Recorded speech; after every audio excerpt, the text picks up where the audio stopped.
ॐ अज्ञानतिमिरान्धस्य ज्ञानाञ्जनशलाकया चक्षुरुन्मिलितं येन तस्मै श्रीगुरवे नमः।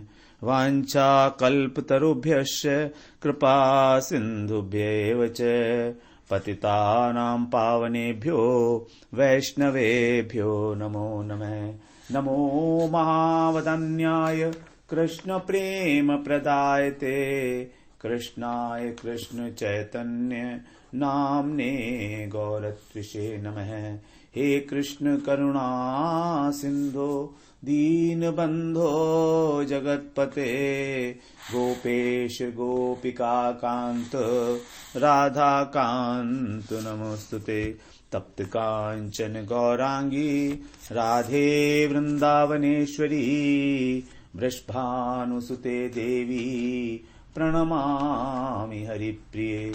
वृन्दायै तुलसीदेव्यै प्रियायै केशवस्य च कृष्णभक्तिप्रदे देवी सत्यवत्यै नमो नमः।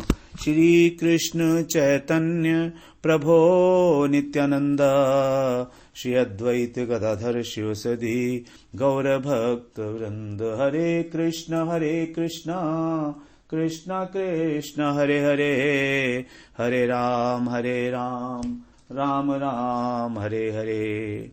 हरे कृष्णा। सर्वप्रथम मैं अपने गुरुपाद पद्म ओम विष्णुपाद अष्टोत्तर शत श्री श्रीमद् भक्ति वेदांत माधव गोस्वामी महाराज के चरण कमलों में अनंत कोटि दंडवत प्रणाम ज्ञापन करता हूँ। हम लोग श्रीमद् भगवद गीता के 5वें अध्याय का 10वां श्लोक श्रवण कर रहे थे, जिसमें भगवान बताए हैं ब्रह्मणि आधाय कर्माणि संगम त्यक्त्वा करोति यः लिप्यते न स पापेन पद्म पत्रम इवाम्भसा।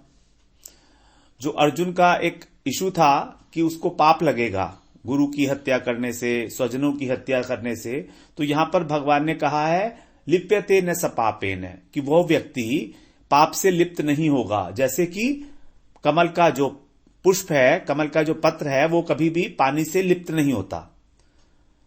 तो कमल के पत्ते पर चाहे आप कितना ही पानी डालो, लेकिन उसके ऊपर पानी ठहरता नहीं है, वो स्लिप हो जाता है एकदम नीचे से। उसी प्रकार से, और उसके लिए क्या बताया, ब्रह्मणि आधाय कर्माणि संगम त्यक्त्वा करोति है।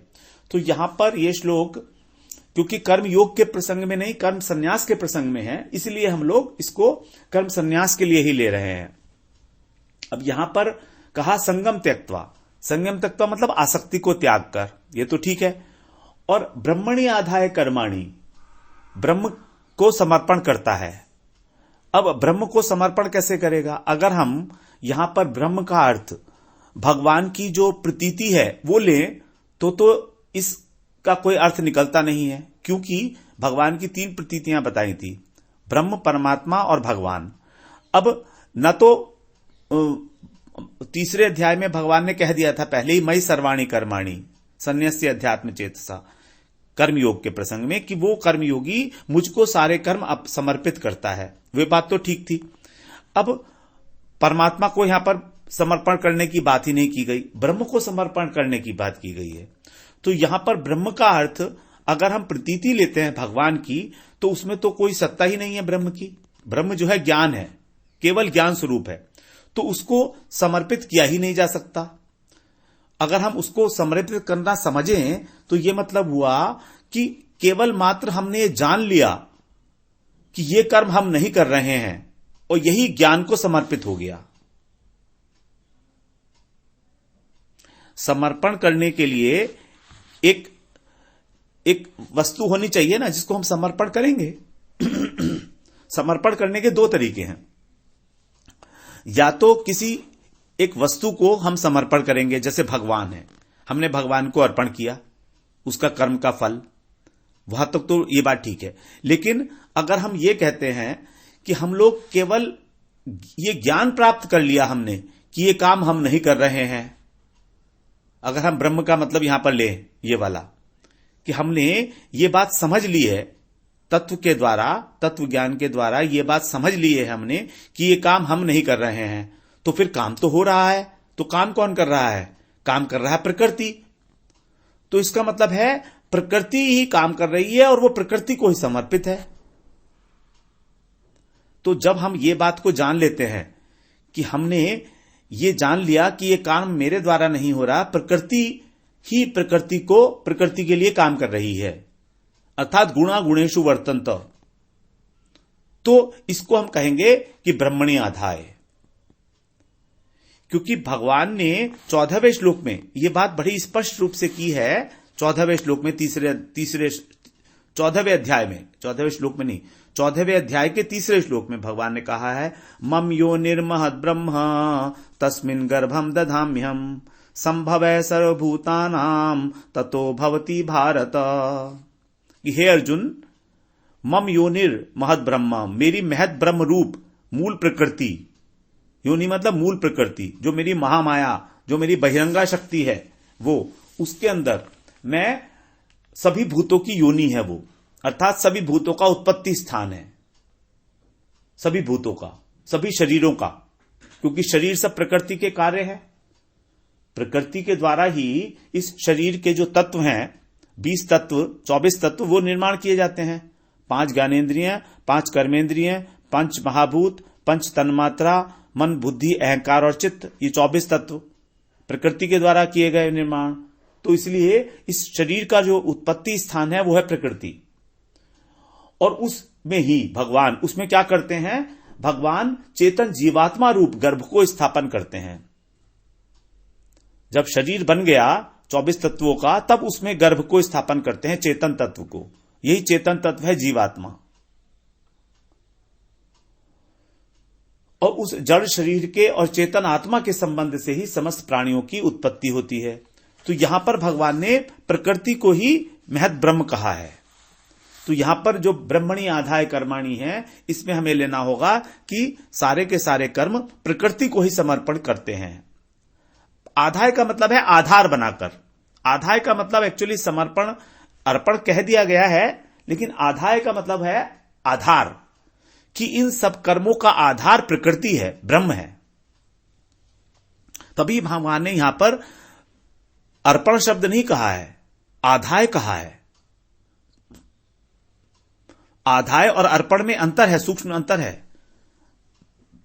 हम लोग आधार को आधार बनाकर कोई काम किया जाता है, लेकिन आधार को समर्पित नहीं किया जाता।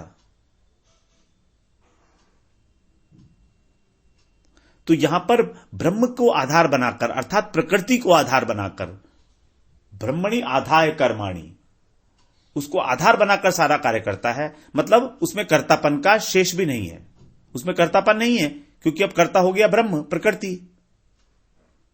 और यही बात भगवान ने कई बार बताई है, जो हम लोग श्रवण भी कर चुके हैं। एक बार उसको दोबारा से हम रिपीट करेंगे। हम लोग बार बार रिपीट इसलिए कर रहे हैं कि हमें ये समझ में आ जाए कि ये सब काम कौन कर रहा है। अल्टीमेटली काम तो हो रहा है ना, कार्य तो हो रहा है, तो फिर कौन कर रहा है। अब इसको अलग अलग प्रकार से भगवान ने बताई हैं बातें, तो वही हम लोग श्रवण कर रहे हैं बार बार। 13वें अध्याय के श्लोक में बोलते हैं, 29वें श्लोक में भगवान प्रकृति एव च कर्माणि क्रियमाणानि सर्वशः। प्रकृति एव, प्रकृति ही, प्रकृति एव च कर्माणि, प्रकृति ही सारे कर्मों को, सर्वशः जितने भी कर्म हैं उन सबको करती है वो।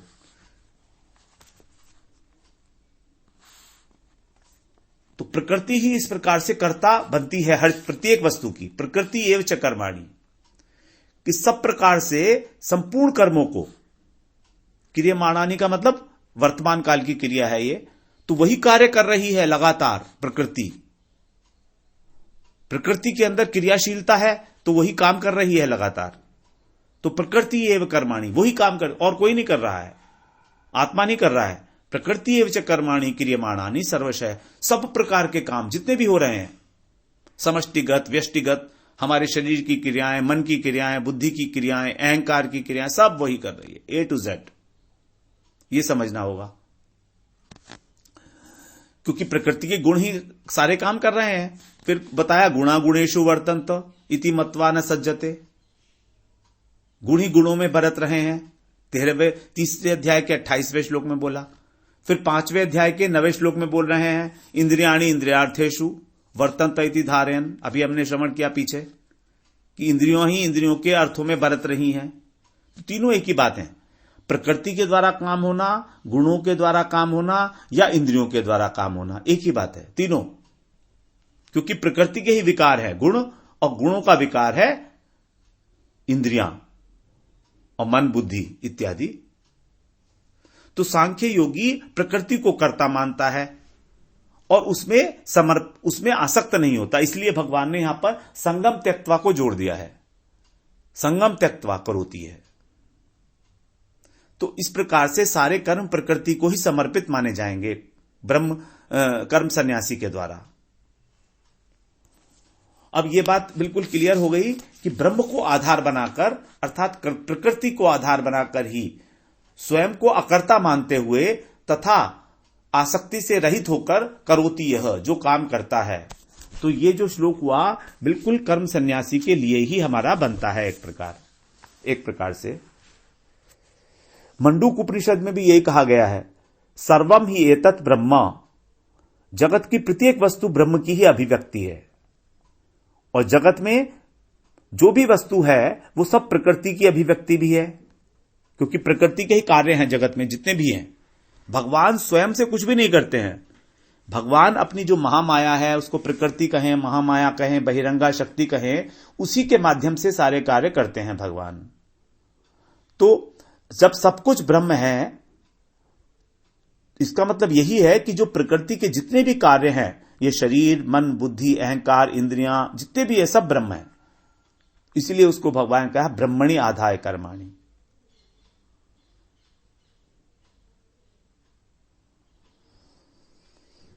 इस प्रकार सांख्य योगी सभी कर्म प्रकृति को समर्पित कर रहा है, जबकि कर्मयोगी के लिए भगवान ने कहा था मयि सर्वाणि कर्माणि,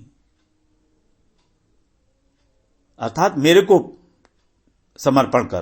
तो भगवान को समर्पण करने का मतलब है कि भगवान की प्रेरणा से सब काम हो रहे हैं। तो भगवान इसमें है प्रयोजक कर्ता, और जो करने वाला है वो हो गया प्रयोज्य कर्ता।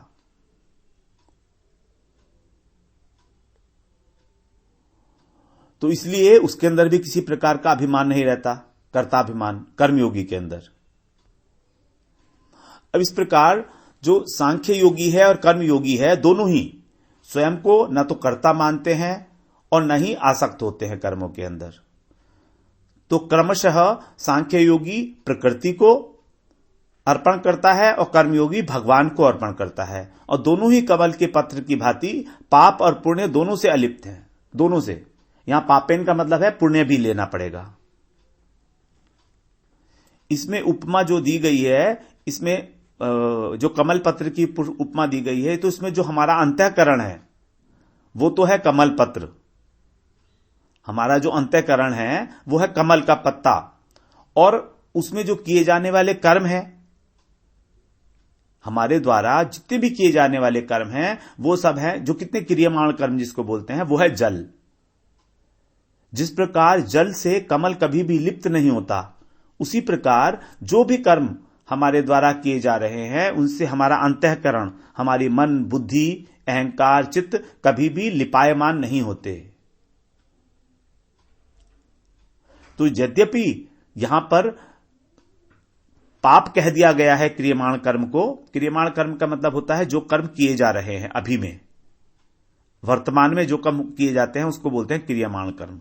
तो इसको यहां पर पाप कह दिया गया है, लेकिन उससे पुण्य कर्म भी समझने पड़ेंगे, क्योंकि पाप और पुण्य दोनों ही बंधन के हेतु हैं। हम सोचें कि कोई व्यक्ति केवल पाप करके ही बंधन को प्राप्त होगा, ऐसा नहीं है। पुण्य करके भी तो बंधन है। पुण्य करने के बाद स्वर्ग जाना पड़ेगा, और स्वर्ग जाने के बाद जब वहां पुण्य क्षीण हो जाएंगे तो फिर वहां पर मर्त्य लोक में आना पड़ेगा। अब उसके बाद आने के बाद हम लोगों को किस प्रकार का संग मिलेगा? हम पाप करेंगे कि पुण्य करेंगे, फिर आना जाना चलता रहेगा, हमेशा चलता रहेगा। ये पाप और पुण्य जब तक करते रहेंगे, इसलिए जब तक हम कर्मों को समर्पण नहीं करते, हमारा यहां से संसार से मुक्ति का कोई साधन नहीं है। समर्पण सबसे इंपॉर्टेंट है। अल्टीमेटली बात वहीं पर आती है कि जब तक हमारा कर्मों को समर्पण नहीं है, तब तक हम लोग इस बंधन से मुक्त नहीं हो सकते हैं। क्योंकि ये सभी दुख जो है वो जन्म मरण रूपी जो दुख है वो उसके लिए पाप और पुण्य दोनों ही जिम्मेदार हैं। तो इस प्रकार से हम लोगों ने ये श्रवण किया 10वां श्लोक। अब 11वां श्लोक और श्रवण कर लेते हैं थोड़ा।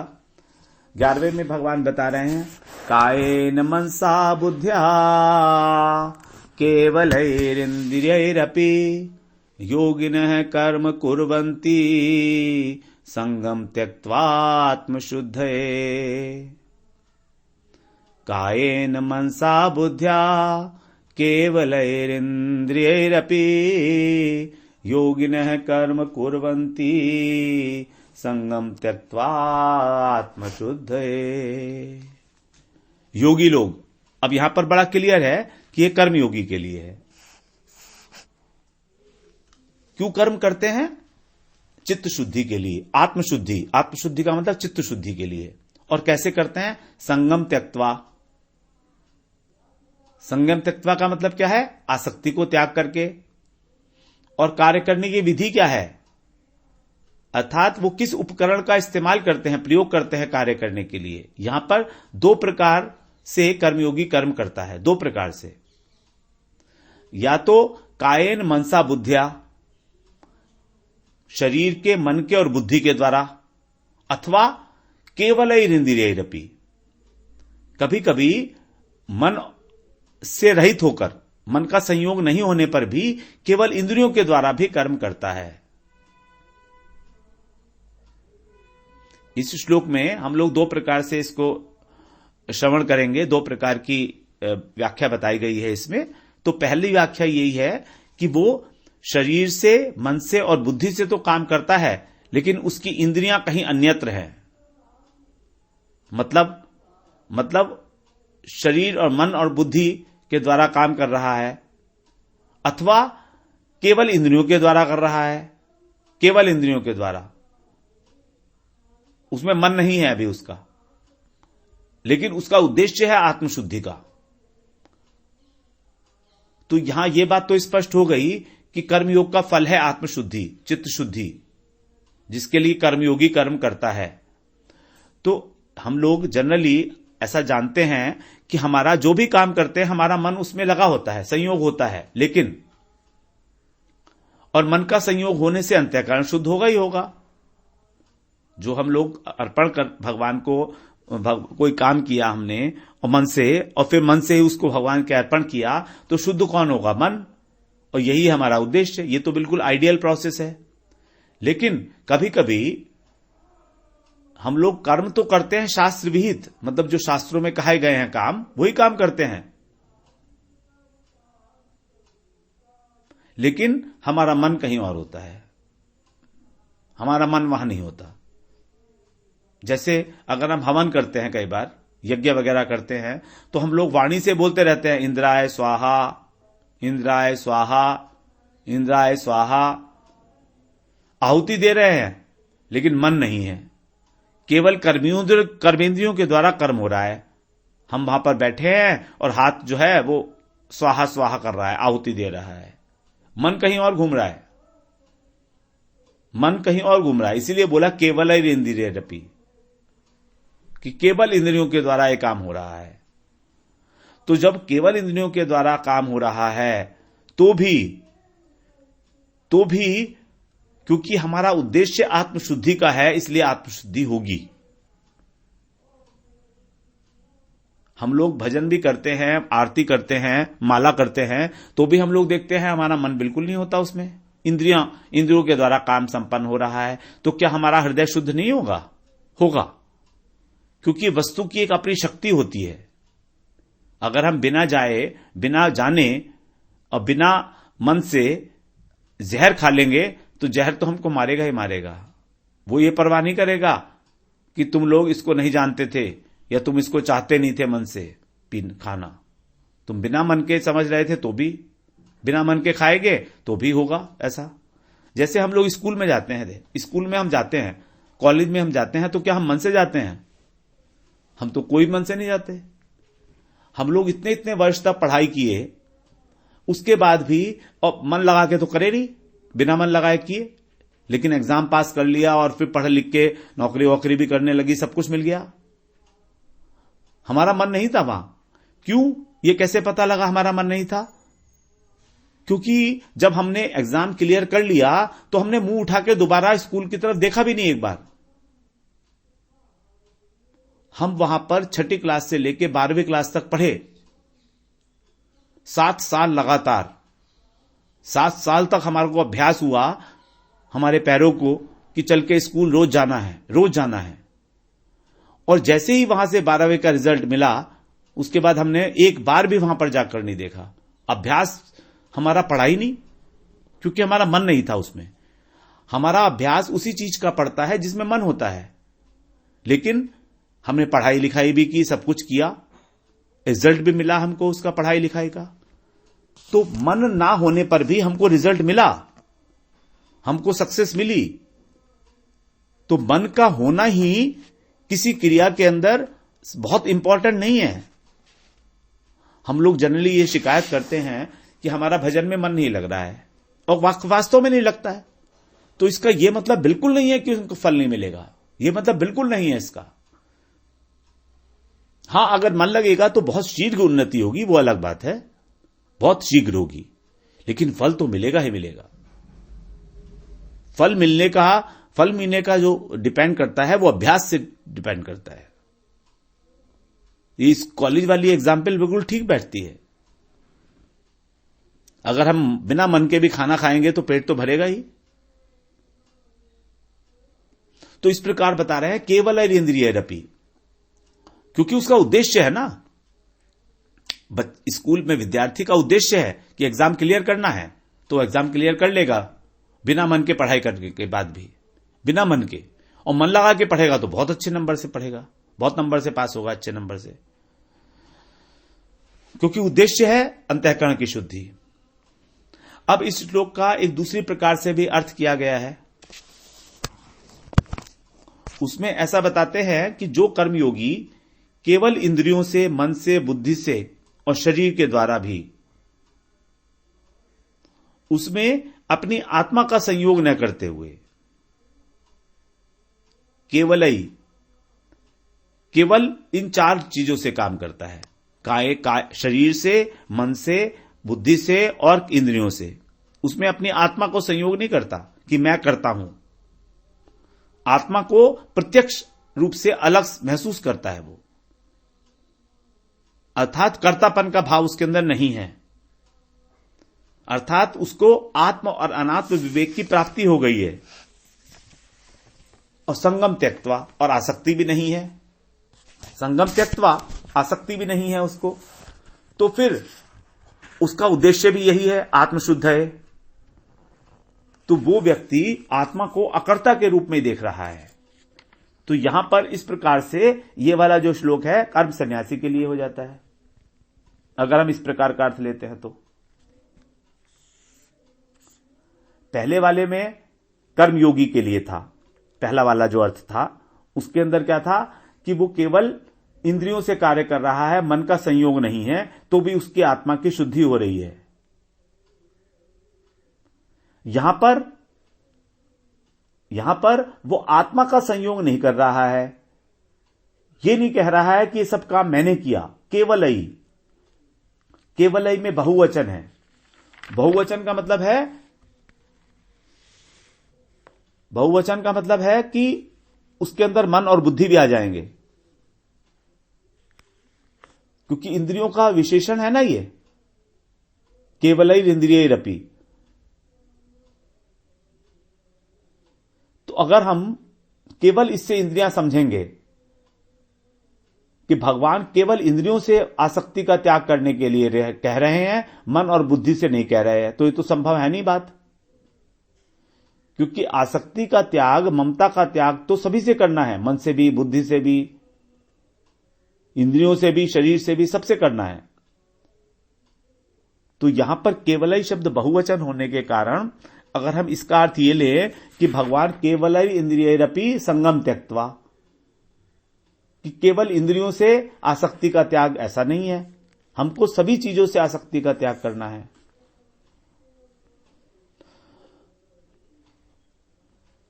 तो इन सबको ही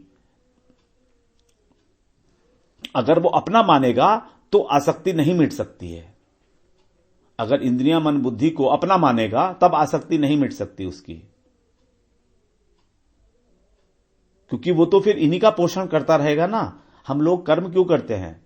हम लोग कर्म इसलिए करते हैं हमारे मन को सुख मिले, इंद्रियों का पोषण हो, हमारे शरीर को सुख मिले। अब अगर इन सब चीजों को वो अपना मानेगा तो कर्म करने के बाद वो उसको भोग करना चाहेगा अपने लिए, तो उससे आत्मशुद्धि नहीं होने वाली है।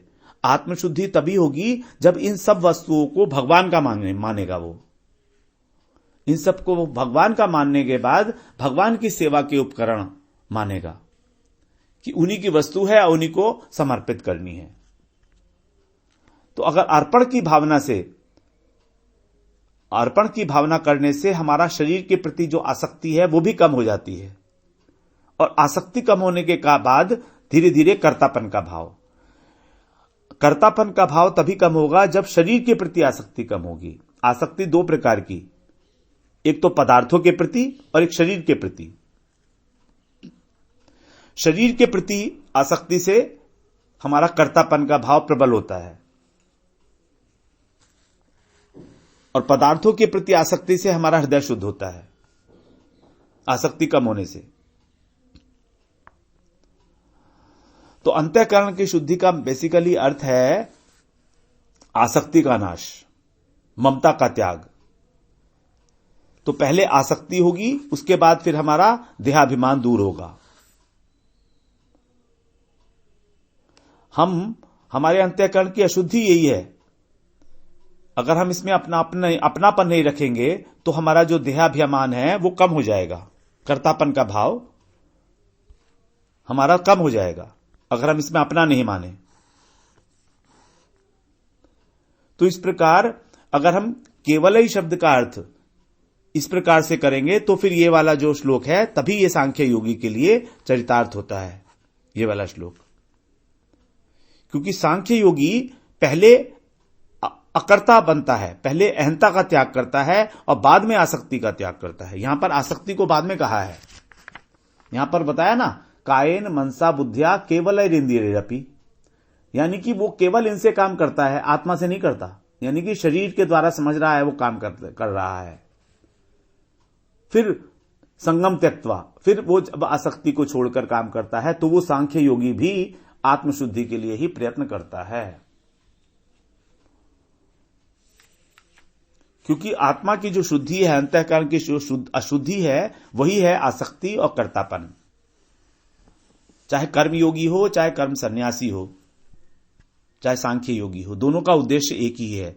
लेकिन क्योंकि यहां पर यह कर्म सन्यास का प्रसंग है, इसलिए हम लोग इसको कर्म सन्यास में ही ले तो ज्यादा उपयुक्त होगा।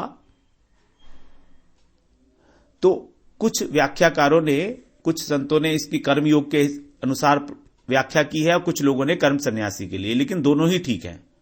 उसमें किसी भी प्रकार का हम लोग संशय नहीं कर सकते, किसी भी प्रकार का गलत है कुछ। हम लोगों ने इसकी बात की, अच्छे तरीके से बात की कि कर्मयोगी के लिए अगर हमें इसे समझना है तो यही समझेंगे हम कि वो केवल बिना मन के इंद्रियों के द्वारा काम कर रहा है। जैसे हम लोग मंत्रों का अनुष्ठान करते हैं, इंद्राय स्वाहा, तो उससे भी आत्मा की शुद्धि होती है, चित्त की शुद्धि होती है।